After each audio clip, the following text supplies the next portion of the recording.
ఇలా phone tapping ద్వారా వేల కోట్ల రూపాయలు ట్రాన్సాక్షన్ జరిగినాయి. వేల కోట్ల రూపాయలు రియల్ ఎస్టేట్ వ్యాపారాన్ని వసూలు చేసిర్రు, ప్రముఖ వ్యాపారవేత్తల దగ్గర వసూలు చేసిర్రు, దొంగదందా చేసే రాజకీయ నాయకులు చిట్టా తీసుకొని వాళ్ళ దగ్గర వసూలు చేసి కొత్త దొంగతందాకు తెరలేపిన వీళ్ళు సినిమా హీరోయిన్ల ఫోన్ ట్యాప్ చేసి కూడా ఏ విధంగా లబ్ధి పొందినరో అంత జగమెగిరిన సత్యం. ఏమనుమానం దానిలో ఎలక్ట్రల్ బాండ్స్ ద్వారా వేల కోట్ల రూపాయలు ఇవాళ బీఆర్ఎస్ పార్టీ వసూలు చేసింది. ఇవన్నీ వాస్తవాలు. మళ్ళా తిరిగి కేసీఆర్ కుటుంబం ఫోన్ ట్యాప్ చేసిందని చెప్పి మేమంటుంటే ప్రజలు అనుకుంటుంటే ఈ ప్రభుత్వమే అన్నది.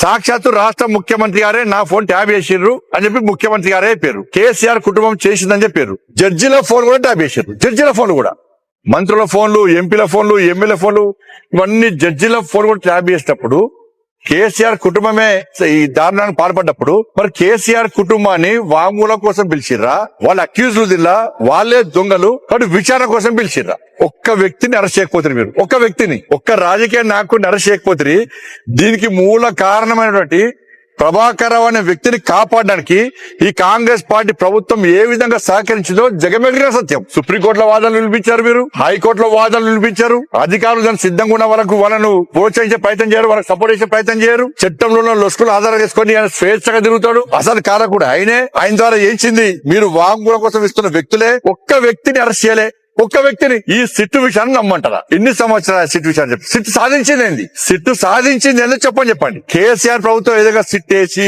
ఎన్ని సిట్లు వేసింది కేసీఆర్ ప్రభుత్వం? ఎన్ని విచారణ జరిపింది? ఎవరిని విచారణ చేసుకున్నది? ఎంత మందిని అరెస్ట్ చేసింది? ఎంత మంది దగ్గర అక్రమంగా సంపాదించిన డబ్బులు స్వాధీనం చేసుకున్నది? ఎంత మంది ఆస్తులు జప్తు చేసింది? రాష్ట్ర ముఖ్యమంత్రి అంటాడు నా ఫోన్ ట్యాప్ చేశారని చెప్పని కంచె తెలుసుకోడు. ఈ విషయాలతో సాగదీస్తా ఉంటాడు దానిగా.